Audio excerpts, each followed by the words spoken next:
I'm at Pier County Park in Richland County. It's off of Highway 80 in Rockbridge. And it's mostly about a rock bridge over the Pine River. And I had to travel on Highway I, which is very scenic. Lots of sandstone outcroppings. It's amazing the amount of different kinds of sandstone there is, the texture and the hardness. And we're going to see this Pier Park here, and the layers and the sandstone and the Pine River and the arch, the natural bridge here. This is a sign about the natural bridge here. It's one of the largest natural bridges in Wisconsin, 20 feet wide and 10 feet high. Natural Bridge State Park is the largest. This is one of the largest. And it's near the Pine River here. And you can come here and read all this. I don't know if you can read it here. But look at these overhangs. It's just amazing to think that at one point there were inland seas, and this is a result of that. The sands from the inland seas over millions and hundreds of millions, maybe a billion years. And it's overhanging. We're going to go in close here. And you can see how it's overhanging. And at one point, they say these areas were used by the Native Americans for shelter here. Oh, and look, here's a cave, too. We're going to go into the cave here. I guess it doesn't go very deep in. But it sure is a fissure here, a crack, a vertical crack in the sandstone.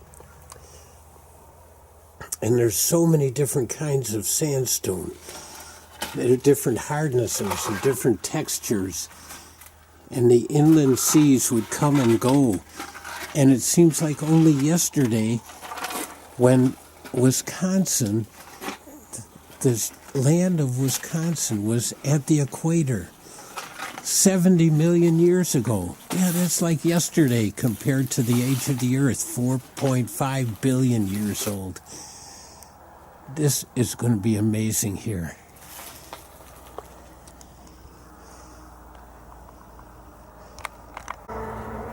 Right here, all these little circles are indications of raging waters and stones that are being ground into the sandstone here, forming this area around Wisconsin. It's so unique, valleys and hills, and just under the hills, sandstone.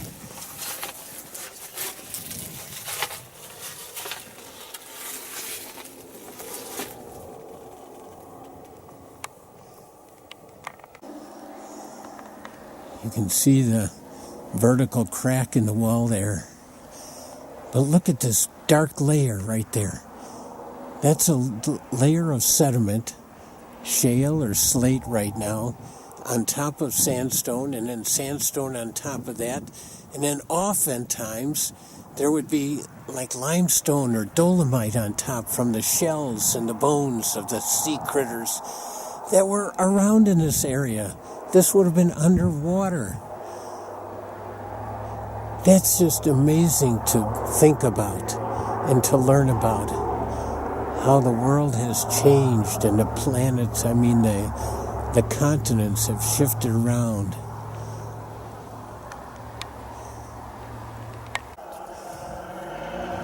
Oh, I'm sorry. That's just some kind of fill in here. Here I thought there was a obvious layer of slate. It looks like somebody just filled in this crack with some kind of putty.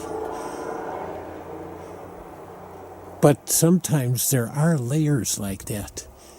At the Van Hise Rock, there is a layer of slate in between two layers. That's what I thought we had here. Look at this crack. And look at all these little indentations. And because this is sandstone, it's wearing, eroding every year a little bit more. And maybe that's somebody was trying to protect it with this fill here so it wouldn't break. Here we have a pretty flat vertical wall with just horizontal striations on it from the river running past it. But it must be a more resistant kind of sandstone because it doesn't have all the little indentations from stones grinding around in it. And then further over here we have this very large overhang here. Look at that. And then the trees growing on top of it. And that's always amazing to me too, how that shallow soil can support these trees. And of course, all the lichens and mossins on these rocks. And how they're just growing and wearing away at it, eroding it. Just videotaping this does not do it justice. It is so impressive. This overhang here is so far out, such a shelter. And the thin layers compared to much thicker layers other places. Here's some thin layers right there.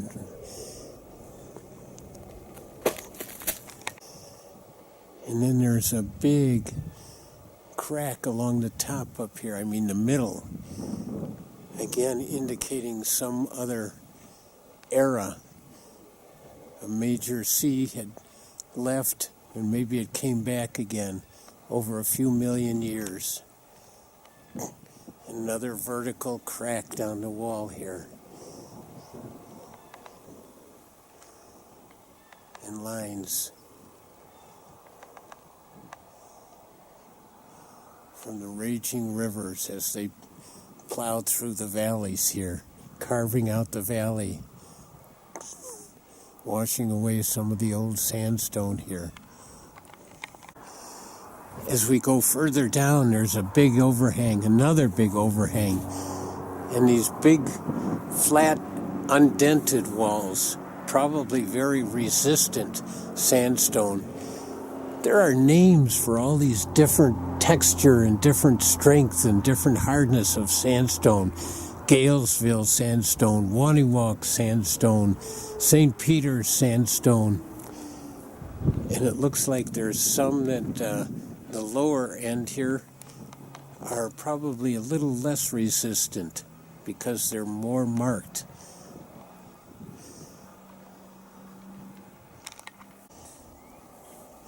This whole section right here is a big overhang, a big shelter area.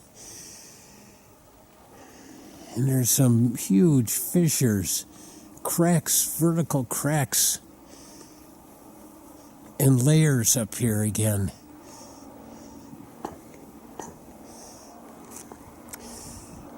This is just so impressive, and striations along the wall from when it was laid down and when the rivers were raging through here.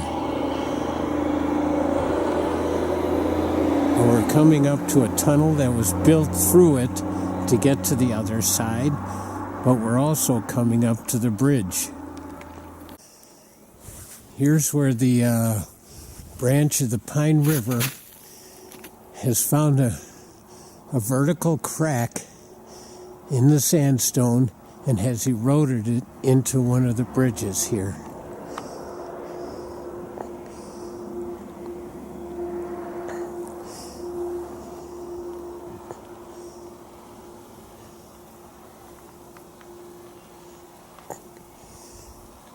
And if you look at this part of the wall here, it has got some a lot of cracks. Interesting straight line, horizontal, vertical cracks. It almost looks like it could separate and break off here one of these years. With that big tree up there and its roots cracking off parts of it.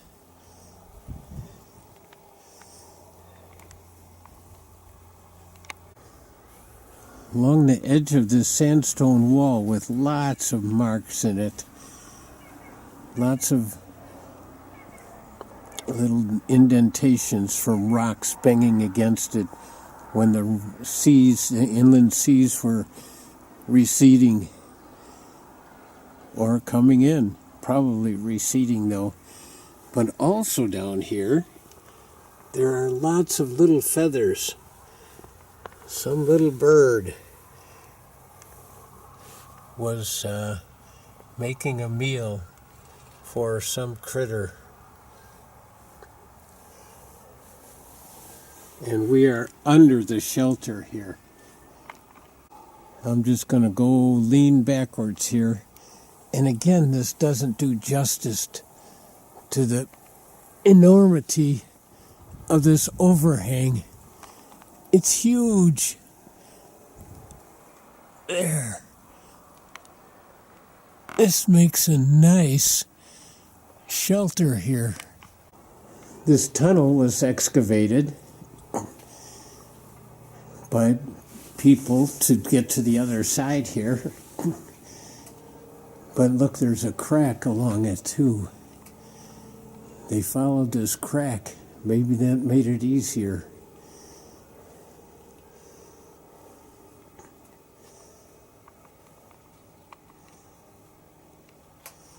We're heading through it. I'm inside the excavated part of the tunnel here. And of course there's spray paint and initials, lots of graffiti.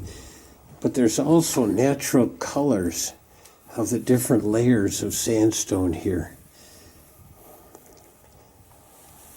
And unlike my mistake with the shale, I think these are real layers, different kinds of sandstone, different hardness, a different sea laid down the sand.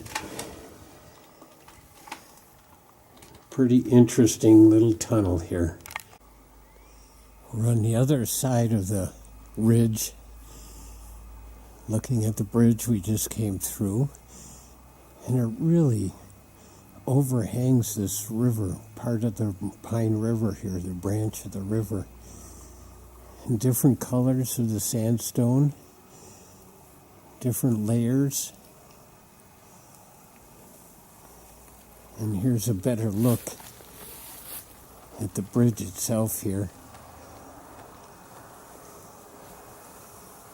And the crack that the river came through and has eroded.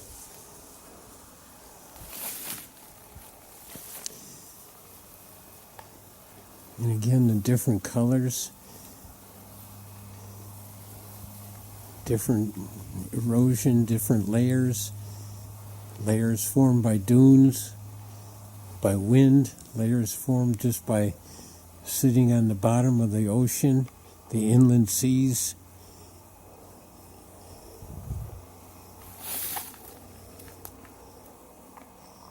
There's some interesting formations here too.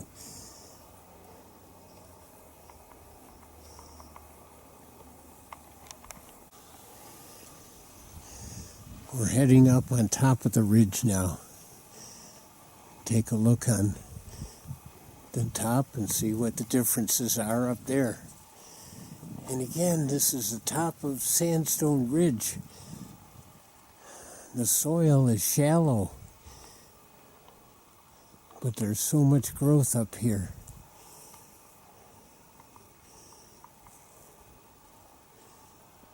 And here the stratas are thin. We're heading up there though. On the edge here, is this nice thick moss. Wow. It kind of looks like sphagnum moss. I don't know. Must be a close relative of sphagnum if it's not sphagnum. Right on top of the rocks here.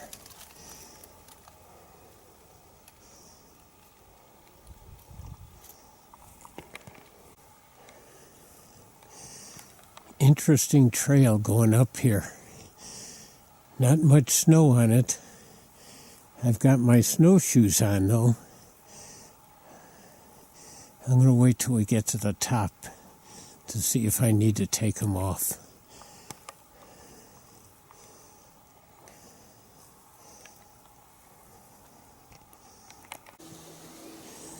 I'm up on top of the ridge, and there is snow, so I'm leaving my snowshoes on.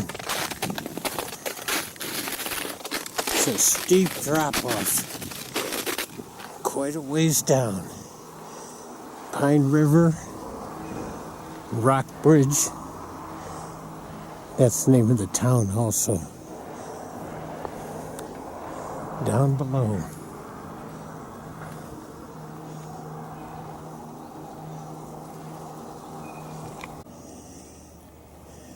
This is just a view of the west branch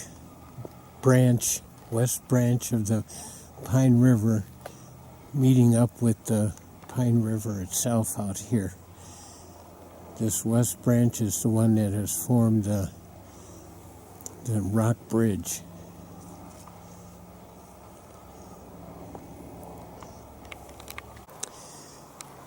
There's some exposed rocks up on the top here, on the ridge. And they seem to be much more resistant. And sometimes that happens on the top of ridges like this. The sandstone changes and becomes much more resistant to erosion. Also, sometimes on top of the ridges are the limestone that turns into dolomite. And dolomite is a rock that's formed by the bones and shells of the inland seas critters. This was all underwater at one point.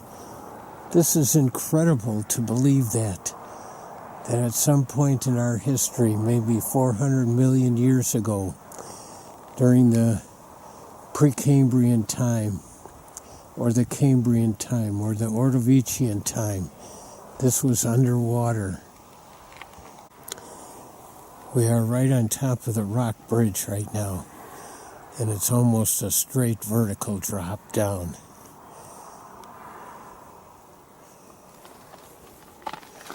This is an amazing experience here. I've walked as far as I can in this direction, come to an end here. Looks like lots of rock steps that lead down.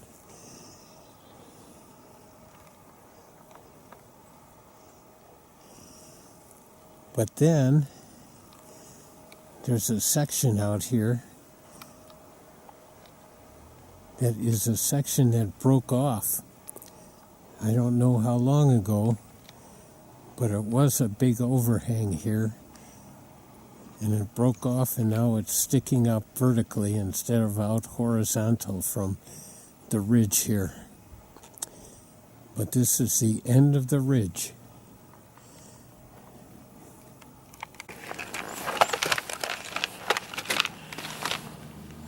So we're at Pier County Park in Richland County, off Highway 80, having taken I from Highway 58, a little more than a half an hour from Reedsburg. It's a small county park, but it is scenic. Got great history, great sandstone bluffs, overhangs, a natural bridge, and this ridge that we're up on right now. It is an awesome place to come and visit.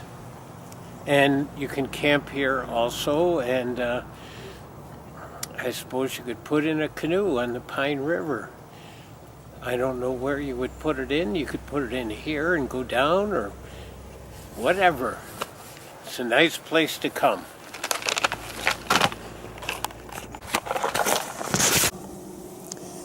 We've got the down stairway now.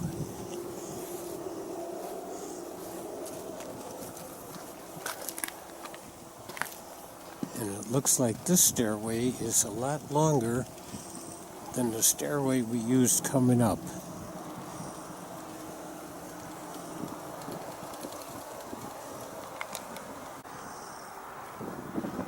Coming down the stairway, it's interesting to look at the rock layers from straight on and all the vegetation, the ferns and the mosses and the lichens and the little trees growing right out of the cracks.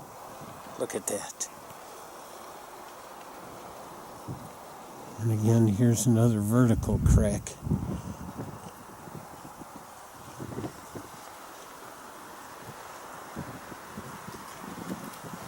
What is that about? I'm going to have to check that out, that rock like that. Here's that thing I saw just up above. I thought maybe it was a fossilized vertebrae, but it's a root. There's a couple of roots coming down here through the crevice, through the crack.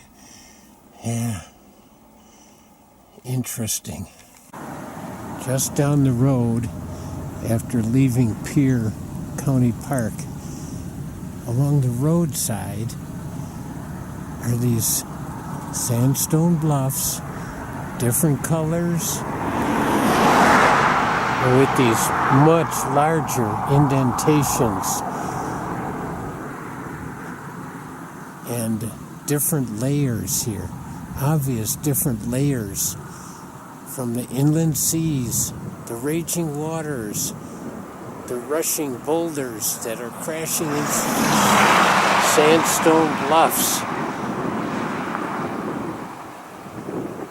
This is amazing here, and it's all around here in this area. So at one point, this whole flat area here was a raging river carving away this valley between bluffs around here. Can you believe it? It's hard to imagine. There are so many beautiful little streams all along these country roads. It just makes it so interesting to travel along them. This one, though, I just happened to see this ice flow, and it just struck me. It is so big, so thick. And where is it coming from? Is the water coming out of the rocks? Is it from snow melt?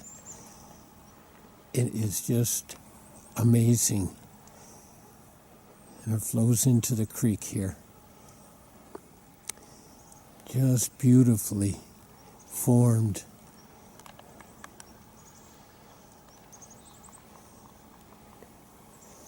And then there's hardly anything above it. What made it? Here is one of those spots along Highway I that just look amazing. They have not straightened out this stream. It just flows around and around, creating little peninsulas all over. It's just a beauty, and little ripples.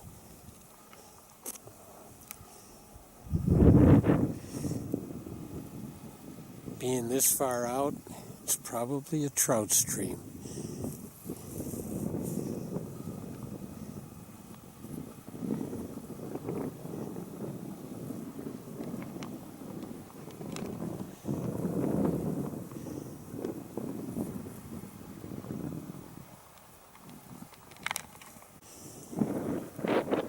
This looks like it might have been formerly a quarry. But if you look over there, there's the bluffs, and then the soil above it, and you wonder how deep it goes. How deep does the sandstone go? Or do these rocks go?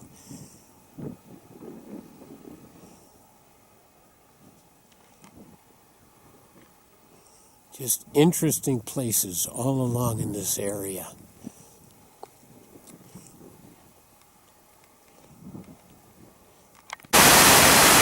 Still on the way home from Pier County Park, passing through Cazenovia. There is a dam here with a lake behind it, but the dam is quite unique.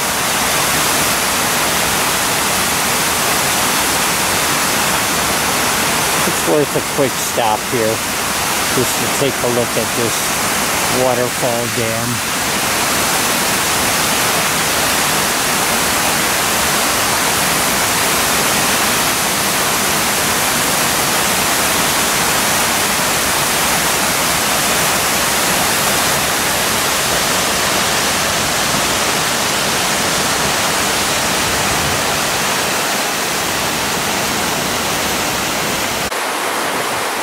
Probably the final stop now on the way home is Laval and the Baraboo River. Nothing like rapids like this. There used to be a dam here. Took out the dam. Took out all the dams on the main channel of the Baraboo River. So it's 135 miles of free-flowing, reclaimed river. The idea was to make it healthier for game fish.